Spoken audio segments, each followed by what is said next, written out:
예, 안녕하세요. 남정우입니다. 이런 영광스러운 강의를 맡게 돼서 굉장히 기쁩니다. 제가 박정희 대통령의 저서 4권을 한 2년 전에 요새 말로 풀어서 쓴 적이 있었거든요. 그래서 사람들은 제가 박정희 전문가로 생각들을 많이 하시는 것 같습니다. 아주 아닌 건 아닌데 저보다 공부 많이 하신 분들도 많고 그런데도 저를 불러주셔서 대단히 감사드리고요. 다만 이런 건 좀 있습니다. 제가 박정희 대통령의 저작을 고쳐 쓰면서 한 권당 보통 한 100번씩 읽었거든요.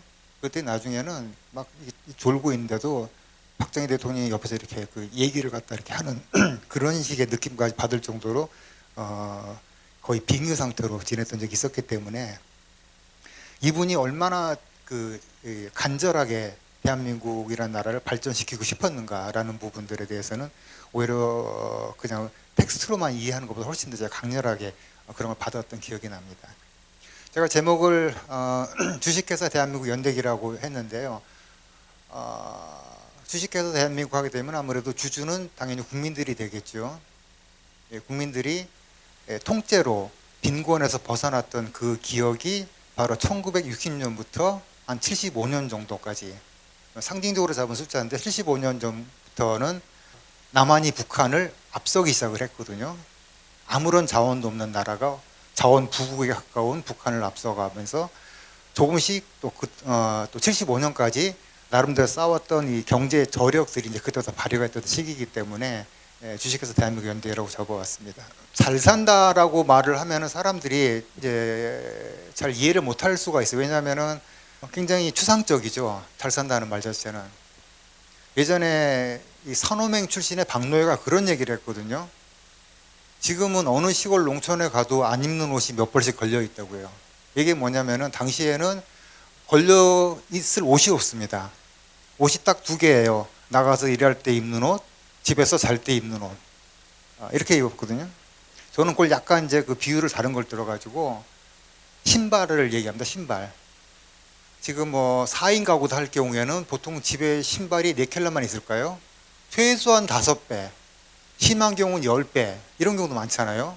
여름 신발, 겨울 신발, 러닝화, 테니스화, 골프화, 정장화, 캐주얼화, 정장 캐주얼 겸용, 입어서 그냥 산 신발 무지하게 많잖아요. 이거가 바로 잘 산다는 개념입니다. 무슨 얘기냐면 잘 산다는 거는 다른 재화를 소비한다 이렇게 이해를 하시면 되겠습니다. 그 전에 신발 하나로 다 때운 게 아니고 이제는 그 자신이 필요한 재화를 여러 개 나눠서 그것을 구매할 수 있는 그런 여력이 갖춰졌다 이렇게 생각이 됩니다. 제가 어릴 때 저도 이제 아버지가 일을 안 하시는 바람에 왜 일을 안 하셨는지 모르겠지만 일을 안 하시는 바람에 뭐 그렇게 이제 살았었는데 저희 뒷집은 아버지가 일을 했거든요. 근데 그 집에서는 가끔 라면을 끓여 먹는 거예요. 그 라면을 끓여 먹으면은 그 라면 냄새가 이렇게 싹 담을 타고 넘어오는데 거의 환각 상태에 빠지게 되는 겁니다. 라면이 맛있잖아요. 짠맛. 라면을 먹는다는 건 얘기는 기본적으로 쌀은 다 한 가마씩 사잖아요. 사는데 추가로 비용이 발생한다는 얘기죠. 라면 값을 따로 부담할 수 있는 경제력이 생겼을 때 좀 산다 이렇게 표현을 했던 것 같습니다. 라면 얘기 나와서 말씀드리면은 저희가 북한에 그 초코파이 많이 보내잖아요. 그래서 제가 그런 얘기를 했어요. 예전에 개성공단에 북한 근로자들한테 간식으로 라면을 끓여줬답니다. 그랬더니 한번 먹어보더니 너무 맛있으니까 가족들 먹이고 싶은 거예요. 근데 끓여놓은 걸 가져갈 수가 없잖아요. 그래서 국물은 마시고 이 면만 가져갔다 이런 얘기를 들어가지고 우리 앞으로 이제 그 초코파이의 일변도의 그런 구태를 버리고 새롭게 도전하자. 라면을 보내자. 그래서 실험도 해봤거든요. 초코파이 무게하고 라면 4분의 1로 잘라가지고 달아보니까 비슷하더라고요. 그래서 거기다가 스프도 4분의 1로 해가지고 보내게 되면은 아마 북한에서 그 라면 한번 먹게 되면은 상당히 그 중요한 그 사회적 이 변화가 생기지 않을까. 왜냐하면은 라면은 짜니까 단맛보다 짠맛이잖아요. 그래서 그런 생각도 해본 적이 있습니다. 전 국민이 아무런 걱정 안 하고 라면을 먹을 수 있는 나라. 이제는 라면을 먹으면 몸이 안 좋더라서 안 먹는 나라. 결국 이것도 결국은 다른 재화를 소비하는 거거든요. 그전에는 쌀만 먹다가 라면 먹다가 이제 라면을 안 먹습니다. 더 좋은 안 튀긴 라면 이런 걸 먹는 이런 식으로 이동해 가는 것이 잘 산다 개념이 되겠습니다. 그 잘 사는 대한민국 주식회사 대한민국을 끌고 온 박정희의 이야기를 하도록 하겠습니다. 박정희 대통령이 처음에 5.16 쿠데타를 하고 나서 제가 또 쿠데타로 가면은 그게 왜 쿠데타냐, 혁명이죠, 이런 분들 계시거든요. 근데 쿠데타에는 선하다 악하다 개념이 없습니다. 당연히 그냥 국가를 치면서 권력을 장악하면서 들어왔던 그런 행위를 말하는 거기 때문에 선악 개념은 없고요. 쿠데타를 한 다음이 문제지 하는 것 자체는, 대부분 다 그럼 쿠데타를 하지, 그럼 쿠데타 안 하고 나서 혁명하는 경우가 있습니까? 쿠데타 하고 나서 이 양반이 그런 얘기를 해요. 내가 막연하게 농민의 아들로 태어나서 못 살 때는 막연하게 못 사는 줄 알았더니 이 쿠데타라고 나서 각종 서류를 갖다 보고 자료를 보고 나니까 우리나라가 생각보다 훨씬 더 많이 구체적으로 못 사는 거예요. 그래가지고 쿠데타를 괜히 했다. 집을 하나 샀는데 보니까 이게 폐가에다가 심지어 도둑까지 들은 그런 폐가를 인수했다. 이렇게 하면서 차라리 군으로 돌아갈까? 뭐 이건 아니지만 그런 생각을 살 정도로 대한민국이 엉망이었다는 거죠. 그래서 이제 목표를 세워야 된다. 잘 살아보자. 잘 살아보자 목표를 세웠습니다. 그래서 당시 인구가 3,800만이었다고 하는데 3,800만 인구가 일치 단계에서 수출은 100억 달러를 해보자. 소득도 1,000달러로 올려보자. 뭐 이렇게 얘기를 하고 그 이후로는 5년마다 국민 총생산을 배증해 가자. 2배로 늘리자 이렇게 얘기를 했는데 요대로 설명한 게 아닙니다. 박정희의 직업이 4가지인데 첫 번째는 교사였고요. 두 번째는 군인이었고 세 번째는 혁명가. 혁명가로 산 시기는 사실 얼마 안 됩니다. 그 이후로 대부분 경영자로 살았죠. 그러다 보니까 설명을 갖다 잘해요. 교사다 보니까. 심지어는 5.16 때에도 방송국을 점령한 다음에 그냥 아나운서한테 이제 5.16이 혁명이 뭐 공약이 있으니까 읽어 하는 게 아니고 앉혀놓고 설명을 해줘요. 이 첫 번째 건 이런 얘기고 두 번째 건 이런 얘기고 세 번째 이런 이 설명하는 게 가르치려고 하는 게 되게 강한 분이었거든요. 그 다음 또 이분이 장점이 뭐냐면은 그 비주얼이 되는 그런 언어를 구사합니다. 지구상에 있는 물 중에서 우리가 먹을 수 있는 물은 2%밖에 안 됩니다. 하게 되면 머릿속에 감이 안 오거든요. 그런데 이걸 비주얼, 영상 언어로 바꿔서 말하게 되면은 지구상에 있는 물을 1리터라고 할 때 우리가 마실 수 있는 물은 커피 스푼 한 분량밖에 안 됩니다. 이렇게 말하게 되면 금방 알아듣거든요. 이런 식으로 설명을 해줍니다. 더구나 그 당시에 아직까지도 문명률이 꽤 높은 시기고 그래가지고 이런 식의 복잡한 100달러, 수출을 100달러 해보자 뭐 이런 얘기를 하게 되면 대부분 못 알아듣거든요. 그래서 머릿속에서 지도를 그리게 합니다. 지도를 그리게 하고 지금 우리 여기 목포에서부터 서울로 올라가야 되는데 1차 5개년 계획을 끝낸 요 시기는 우리가 지금 여기서는 익산까지 온 거. 예전 이름은 이리였죠. 이리에서 기차가 폭발하는 바람에 재수 없다고 그래가지고 익산으로 바꾼 걸로 아는데 익산까지 간 거고 2차 5개년 계획이 되는 요 때부터 5년 지나게 되면 우리가 천안에 가게 될 것이다. 3차 5개년 계획이 끝나게 되면 그때는 한강을 넘어서 서울에 도착하게 된다. 이렇게 얘기를 해주면은 쉽게 이해가 되지 않습니까? 이런 식으로 설명을 갖다가 했다는 겁니다. 목표를 세워서 사람들에게 이 길로 한번 가보자 라고 얘기를 했다는 거죠. 이게 박정희 리더십의 첫 번째, 목표를 세운다. 두 번째는 이겁니다. 사람을 어차피 이제 일은 사람이 하는 거니까 사람을 찾아라 이렇게 됐는데 관록보다는 의욕과 능력, 경력보다는 창의와 실천력 위주. 관록보다 의욕과 능력 이렇게 하는데 이건 사실 말 바꿔도 같은 말이거든요. 의욕보다는 관록. 그래도 사실 그 말이 그 말이에요. 중요한 거는 이게 아니고 박정희라는 인물이 한번 자기가 제대로 검증을 한 인물이다 싶게 되면은 일을 오래 맡깁니다. 오래 맡기게 되면 어떤 좋은 점이 있냐면은 지금 현재 남북이 대치하고 있는 50년, 70년 세월 동안에 어떤 일이 있었냐. 남쪽은 임기가 5년밖에 안 되거든요. 5년밖에 안 되면은 처음에 1년 동안은 내 업무 파악하는 데 1년 다 들어갑니다. 그 다음에 나머지 1년은 지지율 막 10% 밑으로 내려가면서 계속 시달리고 이 레임덕으로 이렇게 되면서 2년이 날아가고 3년밖에 일을 못하는 거죠, 실제로는. 근데 만약에 같은 이념을 공유하는 정당이 아니고 또 다른 이념을 공유하는 정당이 들어서게 되면은 그때 했던 건 또 없어버립니다. 이렇게 되니까 당연히 장기적으로 볼 수 있는 안목을 같이 볼 수 있는 이게 훨씬 유리하거든요. 다 좋다는 얘기는 아닌데 북한의 경우는 그런 측면에서 굉장히 장기적으로 계획을 짜서 10년 후 계획, 20년 후 계획. 지금 북한의 권력자는 장기적인 계획은 못 짤 것 같은 생각이 좀 듭니다. 그런 생각이 들지만 그 전에 개중 건강체였던 1대와 2대 같은 경우는 최소한 20년까지는 계획을 짰단 얘기죠. 20년짜리 계획을 짜고 움직이는 사람과 3년 겨우 움직이는 사람하고 훨씬 불리하겠죠. 그런 측면에서 이 박정희가 썼던 검증된 사람을 오래 쓴다. 이 부분은 굉장히 중요한 포인트였다고 생각이 됩니다. 이름을 다 기억하실지 모르겠는데 첫 번째로는 최영섭 과학기술처 장관입니다. 이 사람은 71년부터 7년 반 동안 과기처 장관을 역임을 했고요. 그 다음에 남도구 경제부총리, 이분은 그 74년부터 78년까지 재무부 장관을 했습니다.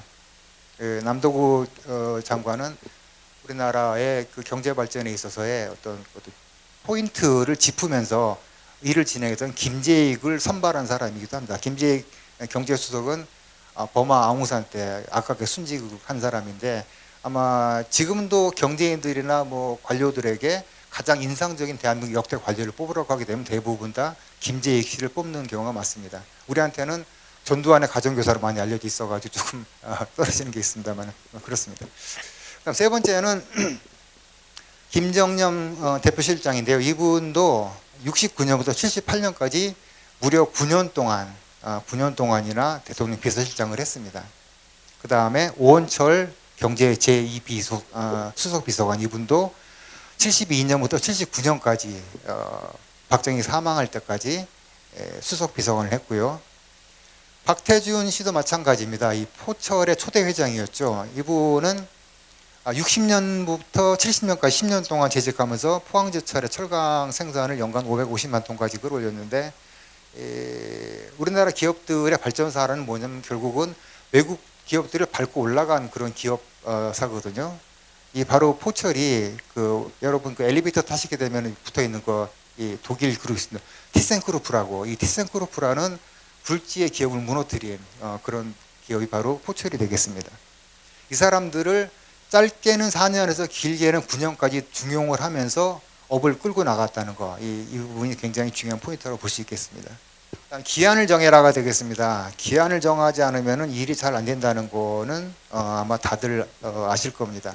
만약 저만 해도 이제 원고지 100장을 쓴다고 그렇게 되면 항상 머릿속에서 계산을 하거든요.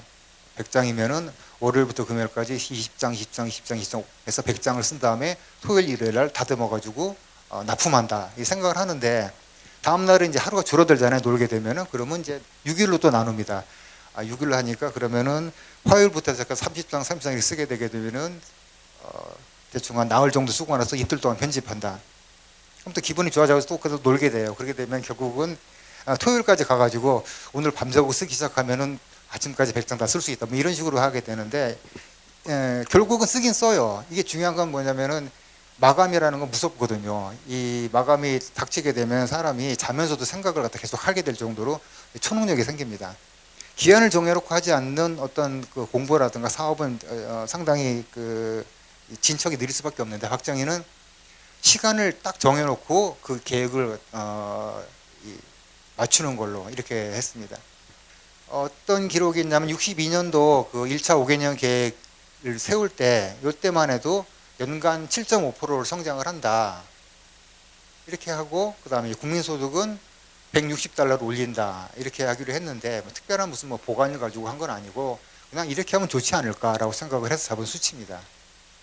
그런데 갑자기 63년도에 5개년 계획을 시작하지 바로 다음 해에 난데없이 경제 쪽에 수출 쪽에서 경공업 제품이 수출이 많이 되고 있다 이런 소식이 들려오면서, 그때까지 이제 수출을 주로 하고 있던 그 제품들 이런 것들이 많이 이제 수출이 되기 시작하니까, 그 전까지 수입 대체 산업이라고 그래가지고 완제품을 들어오는 대신에 일부분을 국산으로 충당하는 방식으로 해서 그 제품에 나갈 외화를 절약하는 방식, 이 수입 대체 산업을 포기하고 수출로 먹고 살아야겠다 이렇게 생각을 하게 됩니다. 이유는 뭐냐면은 일본 등 그 선진국에서 중공업 쪽으로 이동을 하게 되면서 경공업을 책임지는 나라가 없어진 거거든요. 그러니까 그 일을 대한민국에 맡아서 하게 된 그런 셈이었고, 그렇게 되면서 수출이 늘어나니까 박정희가 욕심이 생깁니다. 그래서 63년도에 계획을 세웁니다. 수출을 그럼 1억 불을 갖다 하도록 하자. 1억 불인데 말이 쉬워서 1억 불이지, 그 당시에 이 대한민국에 수출할 수 있는 게 별게 없는 상태에서 1억 불 한다는 건 말이 안 되는 거는 사실은. 근데 그거를 하게 된 것은 이 대통령이 지금 대통령이 그 일자리 상황판 같은 거를 만들었다가 굉장히 나중에 창피를 많이 당한 사람도 있지만은 어쨌거나 목표가 있는 상태에서 진행하는 건 다르지 않습니까? 그래서 65년도 1억 불을 목표로 했는데 이게 64년도에 초과 달성을 해버립니다. 1억 불을 달성을 합니다. 예, 물론 이제 숫자 맞추기 같은 걸 많이 하니까 관료들은 그 부분에서 전시행정이나 편법이 동원됐을 거라 생각은 하긴 하거든요. 이제 환율을 인상하든가 하게 되면 수출이 순간적으로 올라가는 효과가 발생을 하니까요. 72년도에는 박정희가 간이 굉장히 커져가지고 난데없이 오원철 수석을 불러서 이런 얘기를 합니다. 임자 우리가 그 100억 불 수출을 갖다 하려면 어떤 산업을 해야 되나 이렇게 말하니까 오원철이 이제 아무래도 경제 관료 쪽이니까 드는 건 있어가지고 중공업을 해야겠죠. 중공업을 하게 되면 언제까지 100억 불을 할 수가 있겠어? 그러니까 오원철이 한번 계획서를 짜보겠습니다. 이렇게 해가지고 1980년까지 100억 불을 할 수 있을 것 같다. 뭐 이렇게 얘기를 합니다. 이번에도 또 역시 77년도에 3년 앞당겨가지고 100억 불을 달성하는 그런 기록을 남기죠. 요 첫 번째 목표를 정하고 사람을 뽑고 그 다음에 기한을 정하는 거 누구나 할 수 있는 것 중에 하나인데요. 제가 생각하는 박정희 리더십의 중요한 두 가지는 지금부터 나옵니다. 하나는 무모하더라도 도전하라. 이게 이제 박정희의 기본 정신인데 일단 해보고 나서 해보지도 않고 계산해 보니까 도저히 계산상으로는 답이 안 나옵니다. 이렇게 말하는 거 하지 말고 일단 하자. 뭐 이렇게 시작을 했던 것들이 바로 포철하고 현대 조선소가 되겠습니다. 포철은 67년도에 2차 5개년 계획을 세우면서 제철, 기계, 섬유화학, 조선 이 네 가지를 국제산업으로 삼았는데 이 중에서 종합제철소가 핵심입니다. 1970년에 포철이 착공식을 했고 박태준이라는 인물이 이제 이때 그 자기 캐릭터를 확실하게 보여주는데 직원들을 모아놓고 축사를 하는데 축사라는 것은 오늘은 뜻깊은 날이니까 여러분 앞으로 잘해봅시다 뭐 이런 얘기를 하면 서로 기분 좋게 웃고 헤어지는 그런 자리인데 그게 아니고 우양우를 시키니까 바로 영희만 이제 앞바다가 나오게 되는 거죠. 바다를 보면서 우리가 만약 세운 대로 지금부터 2년 안에 이 쇳물이 안 나오는 이런 불상사가 발생하게 되면은 저 영일만 바다에 전원이 입수하는 것을 내가 강력하게 이게 협박인지 아니면 축사인지 모르겠는데 그 일을 할 수 있을 거라고 믿어 의심치 않는다. 뭐 이렇게 얘기를 하면서 축사를 끝냅니다.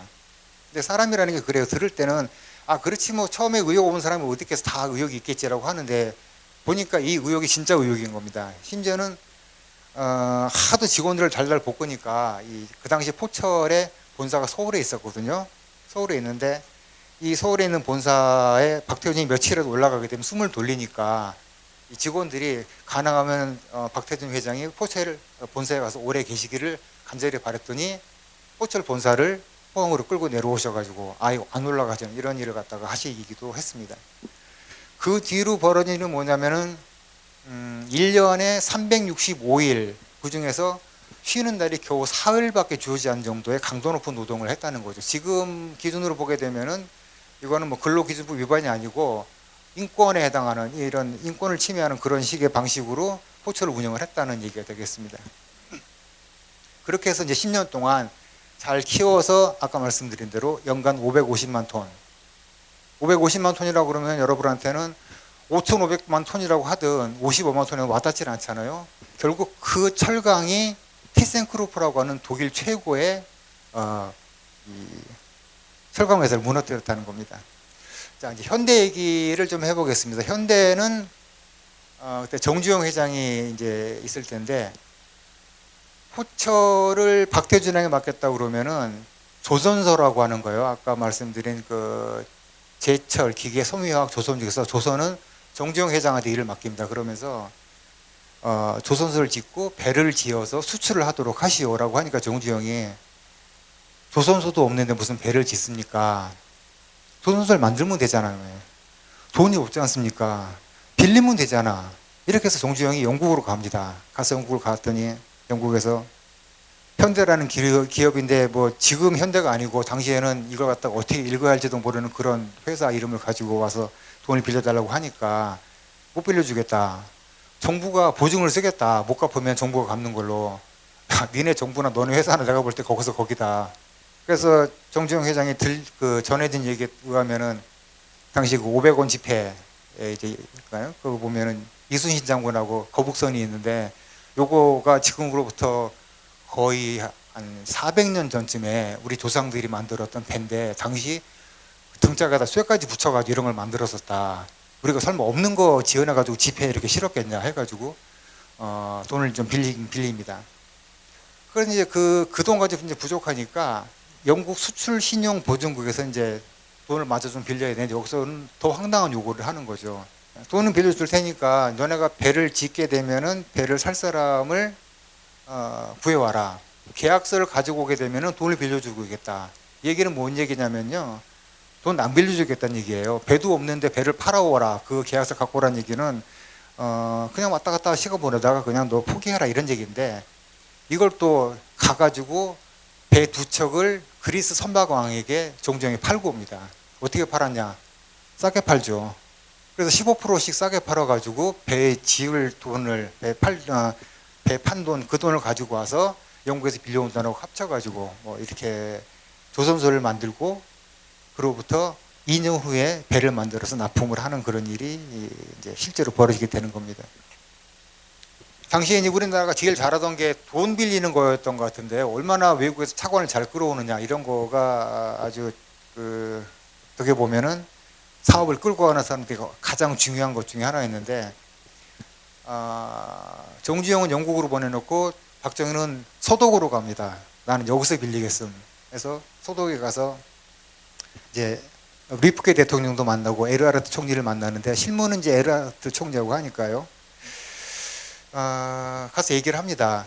솔직히 우리가 지금 독일에 무슨 여러 가지 산업 시설이라든가 이런 걸 보러 왔다고 지금 핑계내 대는데 내 솔직한 목표는 돈 빌리는 거다. 지금도 우리 국민들의 절반은 굶주리고 있고 나머지 절반도 좀 있으면 굶주리게 된다. 이런 상태에서 내가 대통령인데 어떻게 할 수 없어 여기가 왔으니까 돈 좀 빌려도 라고 얘기를 한 거죠. 그리고 꼭 갚을게. 군인은 거짓말을 안 하니까 믿고 빌려주면 반드시 갚겠다 이렇게 얘기를 합니다. 돈 빌려주면 어떻게 할 건데 하니까 박정희가 경제 발전을 해가지고 갚아야지 얘기를 하니까 얘기를 갖다 이렇다가 얘기를 해주거든요. 내가 알기로 한국은 산이 많아서 경제 개발이 어려운데 그럴 때는 일단 고속도로를 깔아야 된다. 고속도로를 깔게 되면은 그 위를 차가 달려야 되고 이 차가 달리기 위해서는 차를 만드는 제철 산업이 있어야 되고 서 있는 차가 아니고 움직이는 차가 되려면 정유 산업이 필요하다. 이렇게 단계별로 설명을 해줍니다. 박정희가 알았다 이렇게 하면서 생각을 하죠. 내게 동시에 도 별로 상관은 없겠네 라고 해가지고 아니 뭐 그게 한꺼번에 모아놓으면 되는 거지 무슨 길 깔고 자동차 만들고 석유 만들고 이럴 필요가 뭐겠나 싶어가지고 길은 길대로 깔고 차는 차대로 만들고 정유사업도 해가지고 한꺼번에 모아가지고 한꺼번에 달리면 되는 거지 이렇게 해가지고 경제 발전을 시작을 했다는 얘기입니다. 이제 물어봅니다. 당신이 말한 얘기는 알겠는데 그럼 우리가 어떻게 당장 하면 좋겠냐 그랬더니 에르하르트 총리가 하는 얘기가 뜻밖의 이런 얘기를 합니다. 일본과 친하게 지내세요. 아실지 모르겠지만 이승만의 꿈은 미국처럼 잘 사는 나라였거든요. 박정희의 꿈은 일본보다 잘 사는 나라였습니다. 그러니까 박정희가 가지고 있는 그 민족주의적 정신은 상당히 반국 기질하고 결합이 되면서 강한 편이었는데 미국인들이라고 하는 것보다는 대부분 미국놈들이라고 많이 표현을 했던 것 같고 일본도 자기가 비록 일본 육사에서 전문적인 그 군사 기술을 배우고 그랬긴 했지만은 일본에서 일종의 경쟁 심리 같은 게 좀 있던 사람이에요. 그래서 에르하르트 총리 얘기를 합니다. 그 서독의 아데나우하고 드골하고 프랑스 드골하고 둘이서 그렇게 목숨 걸고 싸웠지만은 나중에는 서로 손잡고 유럽의 경제 발전을 이끄는 쌍두마차가 되지 않았냐. 너네도 친하게 지낸다라니까 박정희가 너네는 이렇게 전문용어로 다이다이로 싸우고 우리는 이렇게 터졌는데 되겠냐고 그랬더니 이제 그 얘기를 해줍니다. 그러지 말고 미국이란 나라하고 일본하고 하는 전체적인 이제 산업 지도가 그려지지 않습니까? 여기에 포함이 되는 걸로 들어가는 그 산업 시스템 안에 들어가는 걸로 경제 발전을 해라. 뭐 이런 얘기를 합니다. 그 박정희 리더십의 마지막은 철저히 확인하라가 되겠습니다. 우리 이런 속담이 있잖아요. 희작이 반이라고. 박정희한테는 감시 감독이 95%였거든요. 지시 내리는 건 얼마 안 돼요. 아까 말한 것처럼 임자 우리가 100억 불 수출하려면 어떻게 해야 돼? 이렇게 하면 됩니다. 그럼 그렇게 해 하고 뒷짐지고 있는 게 아니고 그날부터 맨날 좁니다. 그럼 얼마큼 진척이 됐어? 어디 시작했는데요? 그러니까 얼마큼 진척됐냐고. 이틀 지나면 얼마큼 진척됐어? 이만큼이요. 이런 식으로 맨날 쏘니까 사람이 견딜 수가 없게 만드는 거거든요. 그러니까 철저히 확인하라라고 제가 이제 쓰긴 썼는데 이거는 전문용어로 이 비속어로 써서 죄송합니다만은 그냥 될 때까지 조진다. 이게 박정희 스타일이었던 것 같습니다. 67년 대통령 선거에서 대통령 박정희가 이런 얘기를 합니다. 나는 현장을 누비는 대통령이 되겠다. 이때까지만 해도 관료들이나 기업인들은 이게 얼마나 무서운 말인지 몰랐어요. 근데 진짜로 현장을 누비는 거이죠. 기차를 타고 누비고 헬기를 타고 누비고 심지어는 총맞아 돌아가신 그날까지도 누비신 분이 바로 박정희입니다. 18년 동안 계속해서 돌아다니면서 자기가 명령한 것들이 어떤 것들인지 일일이 체크하면서 게다가 또 이 양반이 기억력이 좋아요. 그래서 1분기 전에 보고했던 내용 중에서 숫자가 다르면 바로 얘기를 합니다. 임자 지난번에는 55% 가능하더니 왜 지금은 57% 가능하다고 말하니 그렇게 말하면 이 사람이 가슴이 철렁하거든요. 이러다 보니까 안 할 수가 없게 만드는 이런 거가 박정희 대통령의 마지막 리더십이라고 볼 수 있겠습니다. 근데 사실 이게 리더십인지는 잘 모르겠습니다. 거의 뭐 인권을 저는 존중하지 않고 인간의 인체 공학적인 한계를 무시하면서까지 될 때까지 하면 될 거 아니냐라고 했던 방식이었는데 대한민국 그런 식으로 무식하게 경제 발전을 솔직히 했습니다. 될 때까지 하는 거고 뭐 안 되면은 안 되는 게 아니고 또 될 때까지 또 하는 거고 이런 방식으로. 그래서 이명박 대통령이 이런 얘기를 했는데 경부고속도로를 만드는 데 들어간 것의 주요 성공 요인은 대통령이 고속도로 건설을 제창하고 나섰다. 이게 중요한 게 아니고 더 중요한 거는 대통령이 고속도로 건설 과정을 철저하게 점검한 결과 그 공사 기간하고 비용을 거의 근접하게 맞췄다. 이렇게 얘기를 했습니다. 그러니까 실제로 관리 감독형 리더였다는 사실이 박정희 리더십의 본질이 되겠습니다. 자, 지금까지 한 얘기는 박정희라는 이름 말고 다른 사람 이름 놓고 그냥 얘기를 해도 거의 다 사실 맞아 떨어지거든요.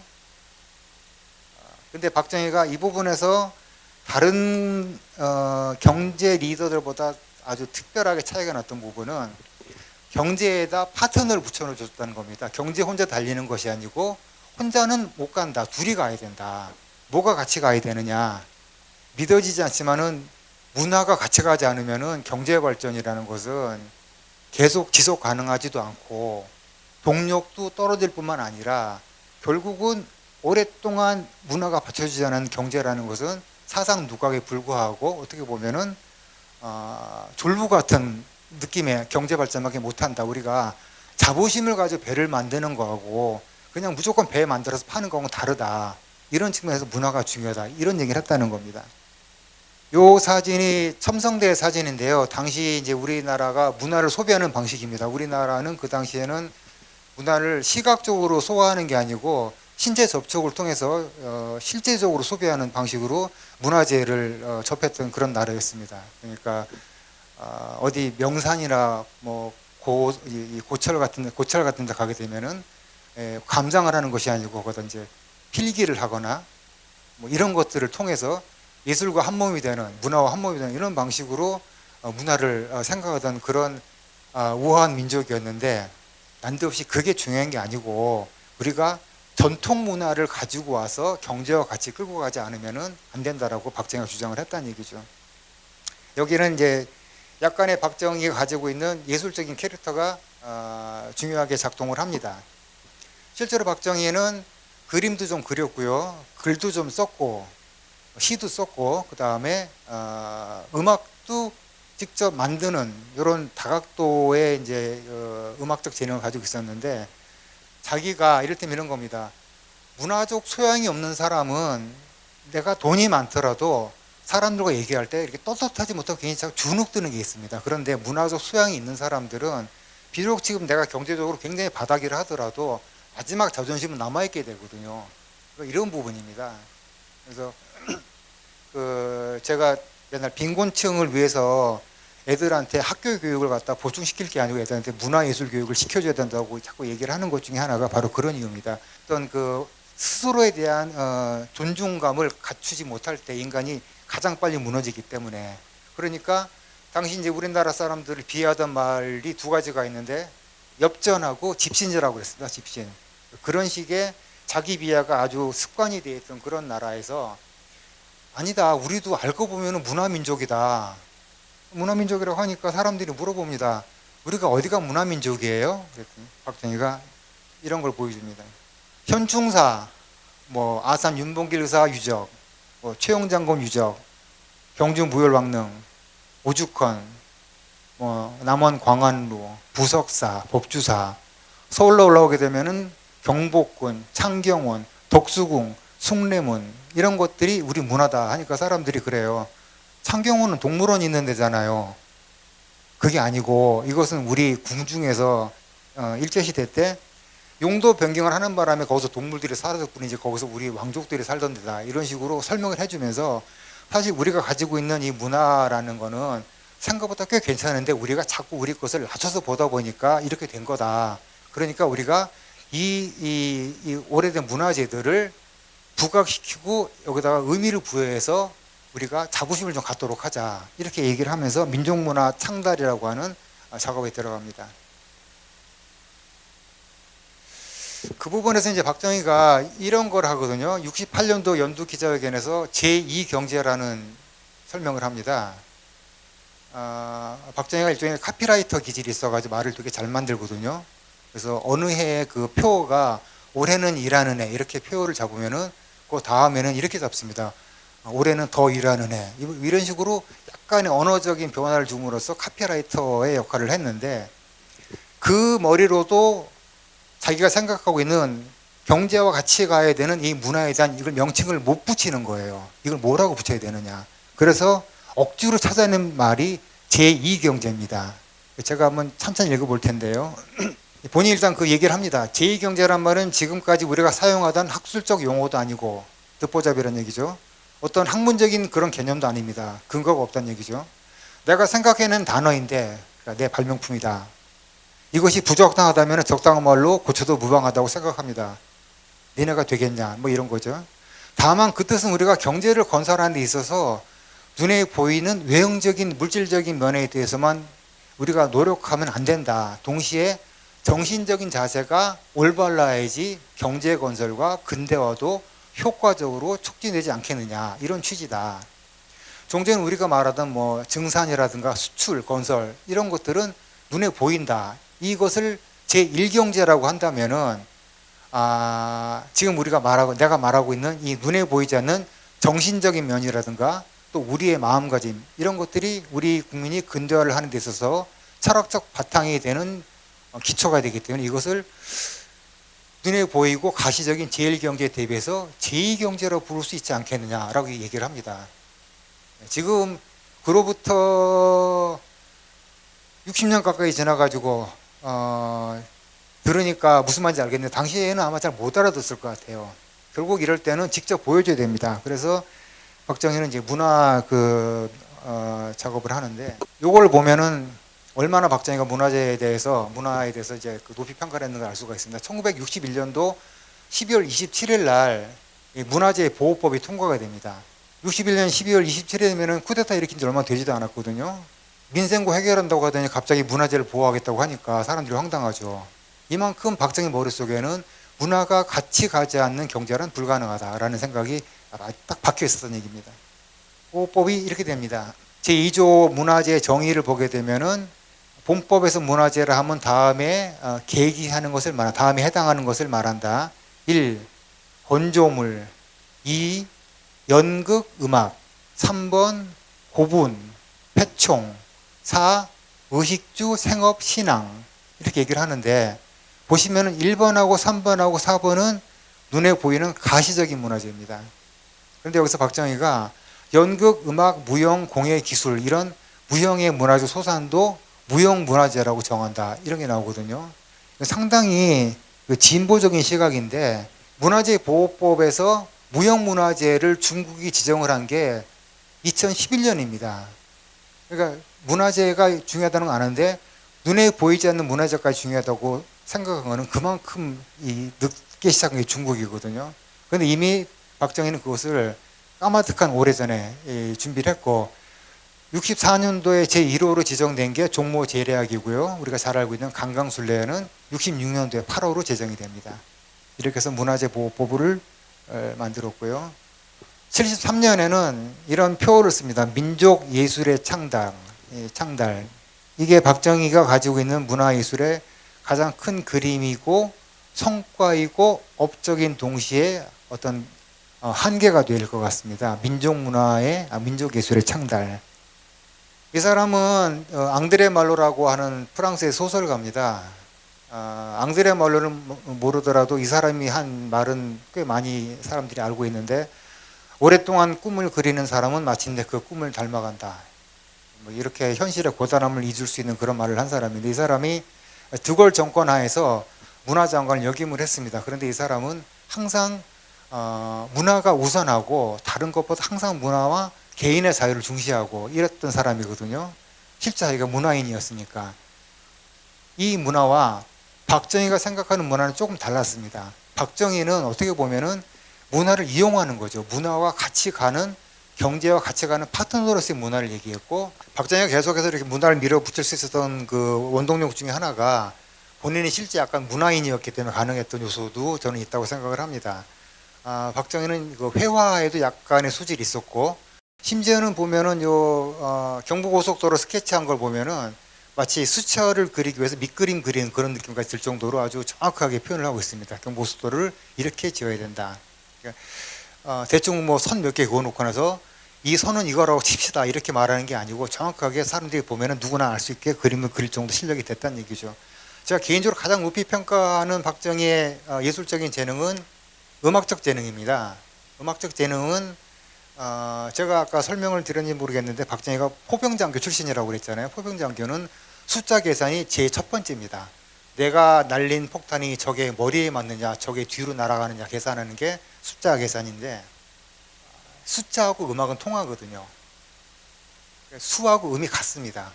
뭐 몇도 화음 이런 것들 얘기를 많이 나오는데, 이게 결국 숫자로 가능한 거여가지고 설명드리긴 조금 어렵지만은, 미술적인 재능이 있는 친구는 건축도 이해를 되게 빨리 하거든요. 만약에 숫자적인 재능이 있다고 하게 되면 이 사람은 음악적으로 빨리 음악을 이해하는 것도 가능하다고 생각을 합니다. 직접 작곡을 했어요. 실력도 꽤 괜찮은 편이어가지고 우리가 지금 알고 있는 거가 이제 두 곡이 이제 전해져 오죠. 나의 조국이란 노래하고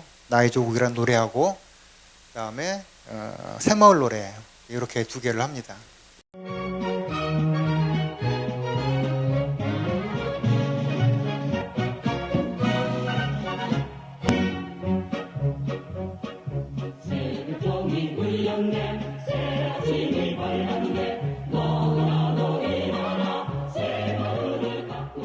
그 대통령의 둘째 딸이죠.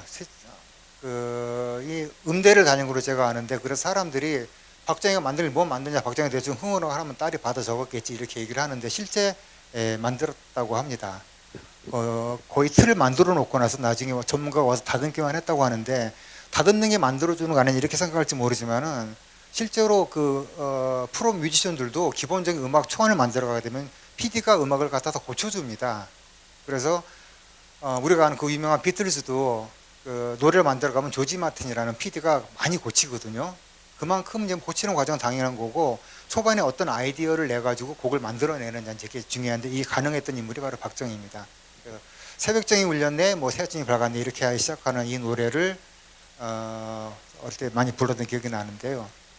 음악을 좀 아는 좌익들은 바로 여기서 치고 나옵니다. 이걸 딱 잡아가지고, 봐라, 이게 뭐 친일파인 박정희다 보니까 일본 음계를 써 작곡을 하지 않느냐라고 얘기를 하거든요. 이게 바로 요나누키 음계라는 겁니다. 피아노 건반을 갖다 그려봤는데요.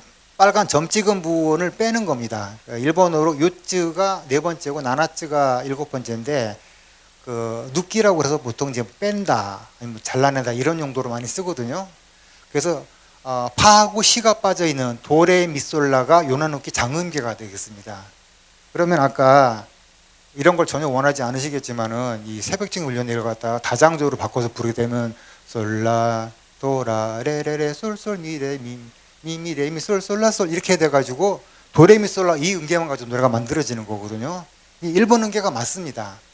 맞고, 요나누키 단음계는 일본 군부가 폐지를 합니다. 이게 너무 애상적이고 차량하기 때문에 사람들이 부르게 되면은 군국주의에 불타는데 방해가 된다 해서 빼버리고 장음계만 쓰게 됩니다. 그래가지고 그러면 이제 박정희가 당연히 친일파고 일본 군관학교에서 이제 공부를 했으니까 이런 식으로 작곡을 한 거 아니냐 해서 몰아가려고 하는데, 이거 80년대 학번들은 대부분 다 이 노래 알 겁니다. 어둡고 괴로워라 밤이 깃더니 해서 독립군가인데요. 이것도 요나누키 음계입니다. 역시 원치 않으시겠지만은 제가 이걸 다장적으로 옮겨서 불러보면 솔도도 미래도 미래 미솔 뭐 이렇게 됩니다. 그래서 도레미솔라 5음계만 가지고 만들어내는 음계가 바로 요나누키 음계가 되겠습니다. 그러니까 박정희는 원래 실용적인 사람이었고, 내가 쓰는 음계가 서양 7음계든 일본 요나누키 음계든 뭐면 상관없지 않느냐. 이제 더구나 이제 박정희가 처음에 썼던 책이 우리 민족의 나아갈 길이라는 제목의 책인데, 이 책의 주제가 그거거든요. 명랑하고 신나는 사회를 만들자. 지금 명랑이라는 단어가 굉장히 그 당시에는 어색했을 것 같은데, 우리 역사가 워낙 주눅 들고 그러다 보니까 좀 명랑하고 그런 역사를 만들자, 박쥐가 있게 한번 살아보자 이런 얘기를 했던 것 같습니다. 그러다 보니까 그런 기분을 가장 잘 포함할 수 있는 이 요나누키 음계라는 걸 썼다는 얘기죠. 보시게 되면 저기 위에 써 있죠. 씩씩하면서도 당당하게가 아니고 씩씩하면서도 명랑하게 되어 있거든요. 이거 어떻게 부르라는 건지 알 수가 없는 정도, 그런 것 같은데, 명랑하게 불러달라 뭐 이런 요구를 합니다. 그 다음 또 하나 저희가 잘 안 하는 것 중에 하나가, 박정희에 대한 이해가 좀 부족하다 보니까 박정희가 왜 문화 쪽에 이렇게 집중하고 관심을 가졌나, 이거를 제가 이제 간과할 수가 있는데요. 박정희가 좋아했던 인물이 이제 두 종류가 있습니다. 대한민국 보수가 지금 가장 약점 중에 하나가 뭐냐면 대한민국 보수에 뿌리가 없다는 거거든요. 이를테면은 대한민국 보수가 가장 좋아하는 인물이 대처하고 레이건인데, 사실 레이건과 대처라고 하는 1세대, 그러니까 선진국가, 선발국가의 자유주의나 시장경제주의는 우리랑 좀 관계가 좀 떨어집니다. 그보다 후발주자인 독일이나 일본이 오히려 우리 쪽하고 더 혈통상 맥이 같거든요.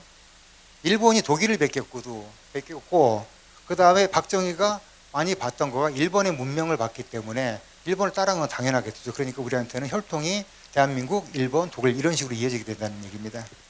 이 인물이 헬무트 몰트케라는 인물인데요. 이 사람은 1871년 비스마르크가 독일을 통일할 당시에 그와 함께 가장 큰 공을 세운 1등 공신으로 추앙받는 인물입니다. 그리고 군인들끼리만 싸우는 게 아니고 군대 내에 전문적인 식견을 가지고 있는 참모들을 대거 영입해서 이 군대 참모부를 창설한 사람입니다. 그러니까 굉장히 독일이라는 나라를 강하게 만든 어떤, 비스마르크가 외교에 집중했다고 하게 되면 몰트케라는 사람은 군사에 집중했던 그런 사람인데, 이분이 특이한 게, 몰트케라는 사람이 특이한 게 타고나기에는 굉장히 자유스러운 사람입니다. 그래서 음악도 좋아하고 미술도 좋아하고 글도 잘 쓰고, 심지어는 자기가 쓴 터키 여행기가 있는데 이게 독일에서 베스트셀러가 됐는데 여기에 사파도 직접 그린 사람이 몰트케입니다. 그런데 이 사람이 87년에 가서는 독일을 통일할 당시에는 완전히 국가주의자로 돌변을 하거든요. 이게 뭐냐면은 내면의 심정은 그러하나 지금 닥친 상황 자체가 내가 지금 내면의 심정과 달리 어떤 국가에 내가 이바지할 수 있는 길이라면은 내가 기꺼이 예술적인 모든 것을 다 포기하고 국가주의 쪽으로 한번 매진해 보겠다. 뭐 이렇게 했던 인물입니다. 그러니까 박정희가 머릿속에서는 이렇게 생각했겠죠. 나하고 유사성이 있는 인물이라고 생각을 했던 겁니다. 이 사람, 박정희도 보면은 사실은 그 스타일이 술 마시는 거 좋아하고 음악 좋아하고 미술 좋아하고, 만약에 좋은 시대에 태어났으면 그냥 한량 같은 거 했을 사람이지 정치 이런 거 했을 사람이 아닌 스타일이거든요. 그러다 보니까 동일시하게 되는 거죠. 몰트케라는 인물하고. 그래서 박정희 실제 연설을 많이 연설 보다 보면은 이 몰트케라는 인물이 많이 등장을 합니다. 당시에 아무도 몰트케를 모를 당시에.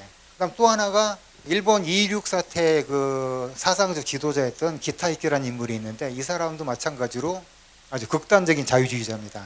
근데 자유주의인데 약간 좌경화된 이 사람도 타고나긴 리버럴인데, 그 당시에 일본이 처한 국가적 상황이 내가 리버럴적인 이런 건 하고 있을 때 아니다 싶어가지고 내셔널리스트가 된 그런 인물이 되겠습니다. 이런 부분들을 알아야지 우리가 박정희 정신세계를 지배하고 있는 것들이 어떤 그림들인가 알 수 있을 것 같은데, 너무 연구가 안 돼 있다 보니까 좀 아쉽다는 생각이 들고요. 그다음 또 하나가 이 만철이라고 하는 겁니다. 1937년도에 그 만주산업개발 5개년 계획, 어디서 많이 들어본 이름이죠. 5개년 계획을 하면서 만주철도 주식회사 조사부를 두뇌 집단으로 하고 우수한 관료들을 손발로 삼아서 관동군 참모부가 통제 전권을 쥐고 추진했던 것이 바로 이 만주산업개발 5개년 계획이 되겠는데요. 이때도 전체 다 통제하는 건 아니고 뭐 군사와 관련이 적은 섬유라든가 자파 같은 걸 좀 자율적으로 내버려두도록 합니다. 이때 그 계획의 중심이 철강업인데요. 이것도 보게 되면은 박정희가 왜 이렇게 철강업에 집요하게 매달렸는지 알 수 있는 대목이기도 하거든요. 우리 5개년과 같고. 그래서 지금 제 생각에는 이런 생각을 합니다. 그 만철하고 몰트케, 그러니까 독일의 후발 그 자본주의 국가였던 독일의 그 국가, 그걸 그나마 또 따라갔던 일본, 이런 것들을 연관지어서 연구를 좀 해보는 것이 박정희가 가졌던 그 머릿속의 계획을 이해하는 데 좀 도움이 되지 않겠는가 생각이 들고, 아직도 새마을운동해서 뭐 신상필벌 이런 얘기를 계속 반복하고 있다는 것은 어떻게 보면은 역사에 대한 좀 반기가 아닌가 이런 생각이 듭니다. 문화재보호법은 아까 설명을 잠깐 드렸었죠. 그래서 민족중후회기라는 걸 보면은 역사를 보면 삼국통일 시대하고 조선의 세종대왕 시절처럼 조화와 창조의 정신이 풍성하고 아름다웠을 때는 문무가 융성하여 국군이 사회에 떠들었음을 알 수 있다. 그러나 이러한 정신이 시들거나 쇠퇴했을 때는 민족문화는 물론이고 국력마저 기울어져 시련과 고난을 자초했다. 여기서부터 약간 이제 문장이 이상해집니다. 구한 말에 쇄국 정책만 하더라도 외래 문물을 무조건 배척한 나머지 결국 우리 것도 지키지 못하고 남에게 이속되고 마는 역설적인 결과를 가져왔다. 이렇게 말하면서 문화를 굉장히 중요하게 생각했던 박정희가 이런 얘기를 합니다. 한민족의 생존을 위해서는 정치적인 독립도 중요하지만은 그에 못지않게 문화의 자주성, 지속성도 필요하다. 민족 문화에 대한 자부심을 가지고 이를 발전시켜야 할 사명감이 부족하다면 자기 민족에 대한 좌절감과 허탈감에 결국은 정치적인 독립의 유지마저 불가능해지기 때문이다. 이렇게 얘기를 합니다. 약간 경계의 목소리가 등장을 하는 건데요. 자기가 경제 파트너로 문화를 부흥시킨 것까지는 괜찮았어요. 그런데 이게 아이러니한 필연인데 원래 미국에서는 이승만한테 대학교 많이 짓지 말라고 그랬거든요. 그 많은 대학교 졸업한 인력들이 사회로 나왔을 때 이 졸업한 이 인력들을 사회 산업 구조가 받아들일 수 있는 구조가 안 되게 되면 이 사람들은 사회 불만 세력이 된다. 그런데 이승만은 무슨 소리냐, 교육만이 살 길이다. 학교 무작위 줬잖아요. 그래서 결국은 사회국을 때려맞게 되는, 이렇게 되는 거하고 똑같습니다. 박정희가 좀 잘 살아보자 해가지고 열심히 중산층을 만들었더니 그 중산층이 아까 말씀드렸죠. 그 잘 산다는 것은 다른 재화를 소비한다는 거. 이제는 먹고 사는 게 중요한 게 아니고 우리도 민주주의 한번 제대로 한번 해보자. 이런 식으로 욕구가 높아진다는 얘기죠, 단계가. 이러면서 자연스럽게 박정희에 대한 이제 반발 심리들이 생기기 시작을 합니다. 이렇게 되면은 이게 제 기억으로는 명동 같은데요. 코스모스 백화점을 기억을 합니다. 복장을 보면은 굉장히 자유스러워진 복장이거든요. 이 슬슬 박정희하고 문화와 충돌하는데 이들이 바로 제일 앞에 섰던 사람들입니다. 이 사람들이 바로 베이비 부머입니다. 전쟁이 끝나면 남자들이 들어오죠. 남자들이 집으로 돌아오죠. 남자들이 집으로 돌아오면은 애가 태어나죠. 이때부터 한 10년 정도 나온 세대를 베이비 부머라고 하는데 우리나라도 다르지 않습니다. 이 세대는 전쟁의 경험이 없고 궁핍한 것을 완전히 털어보지 못했더라도 빈곤한 일상을 지내진 않거든요. 벌써 옷을 보게 되면은 저게 밥을 굽는 사람들 옷차림은 아니지 않습니까? 이 세대가 박정희하고 정면으로 충돌을 하기 시작을 합니다. 이게 이제 그 패션에 있어서 이 어떤 계급 간이 갈등이 생길 때 보여주는 가장 대표적인 사례를 많이 쓰는 건데요. 왼쪽은 우리가 옛날 그 고전 영화를 보게 되면 등장하는 이 귀족들 바지입니다. 항상 보면 반바지를 입고 있죠. 퀼로트라고 하는데 이 귀족들의 반발에서 등장했던 노동자 소상공인, 그러니까 뿌띠부르자들이 주로 입었던 바지는 긴 바지입니다. 그래서 쌍퀼로트라고 해서 서로 간에 복장을 가지고 서로 차별을 시킨 거죠. 이 김세현이라는 가수가 부른 길가에 앉아서라는 노래입니다. 근데 이 노래는 굉장히 경쾌하고 그냥 흥겨운 뭐 그런 노래로 이해하기 쉬운데 저는 이게 굉장히 충격적이고 공포스러운 노래라고 생각을 합니다. 가사가. 보게 되면은 길가에 앉아서 얼굴 마주 보며 일하기도 바빠 죽겠는데 올해는 일하는 이고 내년은 더 일하는 해였는데 난데없이 길가에 앉아가지고 얼굴을 마주보고 있는 세대가 등장을 한 거예요. 어이가 없는 거죠. 지들도 알아요. 길가를 지나다니는 사람들이 나 싫어한다는 거. 그래서 보면은 지나가는 사람들 우리를 쳐다보네. 그러거나 말거나 우린 계속 길가에 앉아 있겠다 이거죠. 우린 놀고 싶다 이거예요. 쉽게 말하면. 이게 놀고 싶은 사람들이 단체로 모여서 충돌을 벌인 사건을 영화로 만든 게 바로 이 고고70입니다. 머리들이 길죠. 놀고 싶어서 환장한 청춘들의 이제 얘기인데, 그 여자들은 미니스커트를 단속했다면 남자들은 머리 긴 장발을 단속을 했습니다. 미국의 히피 문화가 국내로 유입되는 것을 경계하는 측면에서 그랬다고 하는데, 이런 얘기가 도움이 되는지 모르겠는데 박정희가 제일 싫어했던 게 머리 긴 남자였습니다. 근데 머리 긴 남자가 자기 책을 요새 말로 바꿔 쓰고 이런 걸 하고 있으니까 이것이야말로 아이러니가 아닌가 생각이 듭니다. 자, 고고70. 박정희 대 베이비부모, 베이비부모 대 박정희의 1라운드 공이 이제 울리는 순간인데 초반에는 엄청나게 두드려 맞습니다. 박정희한테. 아까 말씀드린 무슨 뭐 통기타, 청바지 다 때려 맞았죠. 그 다음에 노래 약간 삐딱하면은 금지곡 만들어 버리죠. 근데 이제 우리는 단순하게 그런 사회 현상만 볼 게 아니고 그 시기에 그 청년 문화가 어떤 것이었는지 좀 정확하게 파악을 할 필요가 있습니다. 그게 이제 세 수로 분화가 됩니다. 분류가 되는데 첫 번째는 자유주의 청년 문화입니다. 자유주의 청년 문화하고 두 번째는 대학생 문화, 그 다음에 세 번째는 저학력 이농 출신 청년 문화, 농촌에서 올라온 청년들 문화, 이렇게 세 수로 나눠집니다. 자유주의 청년 문화와 대학생 문화는 뭐가 다르냐? 대학생 문화는 자유주의 청년 문화, 그러니까 미국 서유럽의 이런 스타일을 모방하는 이런 이 문화를 굉장히 혐오하고 불쾌하게 생각을 합니다. 그래서 비판 정신이 결여되어 있는 아주 천박한 소비 문화다 이런 식으로 하면서 자유주의 청년 문화를 멀리하거나 이제 이렇게 되는데, 그때만 해도 운동권이 주류가 아니었기 때문에 자유주의 청년 문화도 자기 공간이 있었습니다. 그러니까 언제까지냐면은 대략적으로 한 80년대 아주 초반 정도까지, 그러니까 대학생들이 대학 가요제에 나가는 것이 하나도 안 공포스러울 때 80한 3년 정도 4년 정도 되게 되면은 대학까지 나간다는 것은 대학생의 본분을 지금 파쇼 이 정권을 타도해도 부족한 판에 대학까지 나간다는 것은 반동적인 사고다 이런 식으로까지 시류가 흘러가게 되거든요. 그 전까지 운동권이 장악하기 대학을 완전히 장악하기 전까지는 자유주의 청년 문화가 있었다는 얘기죠. 바로 그게 이제 세시봉입니다. 이 친구들.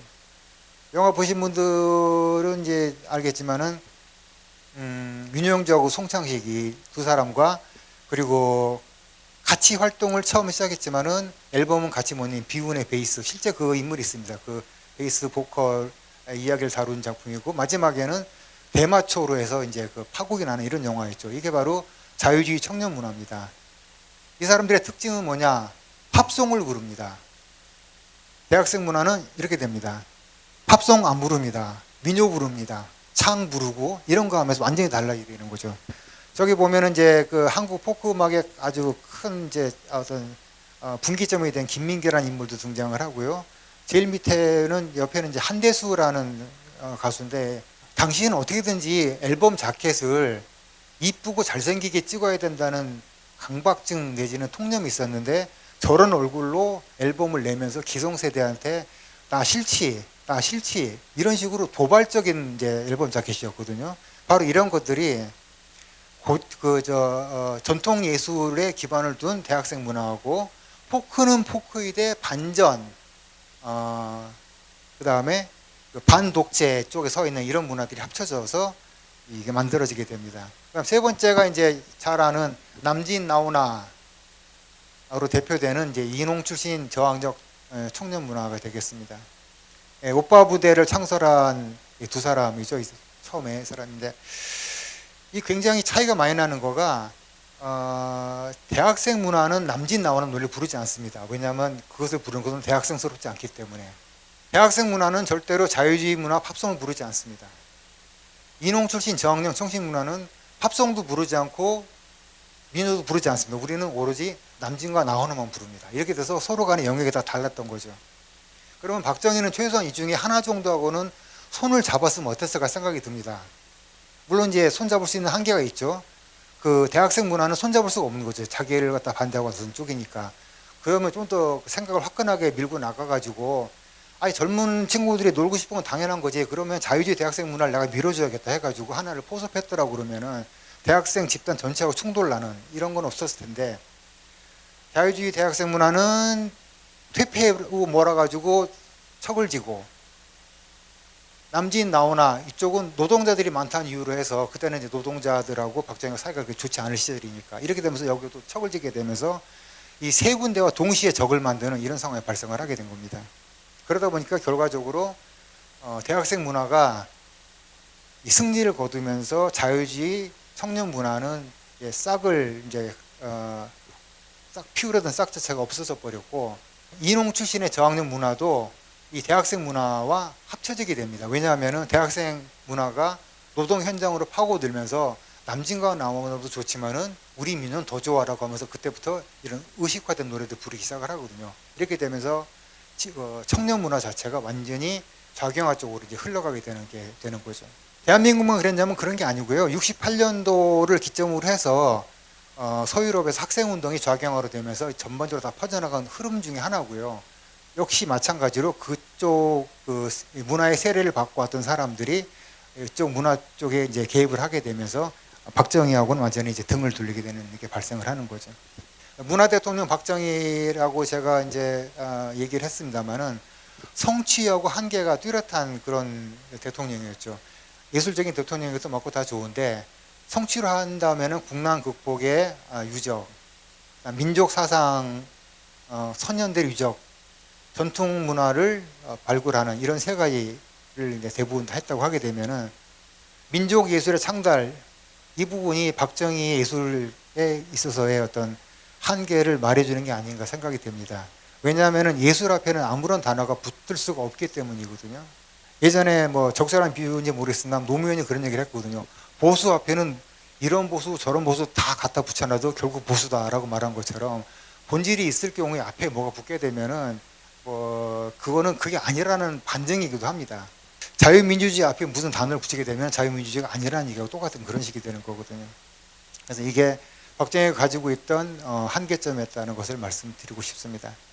정리를 좀 해보자면은 경제개발의 파트너로 박정희는 문화가 중요하다는 사실을 이해를 했고 그것을 몸으로 실제로 체감을 하는 사람이었고 강력하게 드라이브를 걸어서 단순하게 경제발전만 하는 것이 아니고 제1경제, 제2경제 나누어서 이 두 개가 합쳐지면서 강력한 힘을 발휘한 건 사실인데 모든 그 역사적인 단계에는 할 일이 끝나게 되면 퇴장을 하게 되는 게 이제 당연한 거겠죠. 그러다 보니까 자연스럽게 치고 올라온 이 베이비부모들 세대들하고 어떤 접점을 찾지 못한 상태에서 예술에도 통제를 가하게 되고 결국은 충돌이 난 끝에 이렇게 박정희의 그 문화정책은 그 정도까지 하는 걸로 끝이 났다는 얘기입니다. 재밌는 건 이 부분입니다. 박정희가 만약에 전통문화를 발전시키지 않았으면은 대학생 문화 하고 있는 이 친구들이 저 풍물이라든가 탈춤 같은 거를 배울 수 있는 기회가 없었던 겁니다. 이게 진짜 아이러니인데 박정희가 아니었더라면 저 세대가 태어날 수가 없는 거죠. 쉽게 말하면은. 그러니까 마치 중산층을 만드는 바람에 민주주의를 하자는 욕구가 커졌던 것처럼 민족예술을 중흥하자고 해서 과거의 것들을 살려놨던 이걸 대학생들이 가져가가지고 자기를 치는 무기로 공격해왔다는 거. 이게 굉장히 아이러니한 일이면서도 역사라는 건 항상 그런 식으로 발전해가는 것이 아닌가 뭐 이런 생각이 듭니다. 제가 약간 두서없고 좀 그렇게 설명을 좀 드리긴 했는데 일단 박정희가 했던 부분에 대해서 제가 존중할 부분과 그리고 비판할 부분을 명확히 해야 된다는 생각을 하고요. 박정희 연구의 두 번째는 무조건 박정희를 무슨 뭐 반인 반심 취급하는 것이 아니고 정확하게 그 박정희 세대는 어떤 시대였는지를 알려주는 것이 다음 세대를 위해서도 그리고 박정희를 위해서도 좋은 일이라 생각이 되고 마치 잘못한 것이 하나도 없는 인물처럼 만드는 순간에 그 인물은 굉장히 기피적인 인물로 된다는 사실을 생각을 하면서 박정희의 공과 과를 정확하게 나눠서 볼 수 있는 그런 시간이 되었기를 바랍니다. 감사합니다.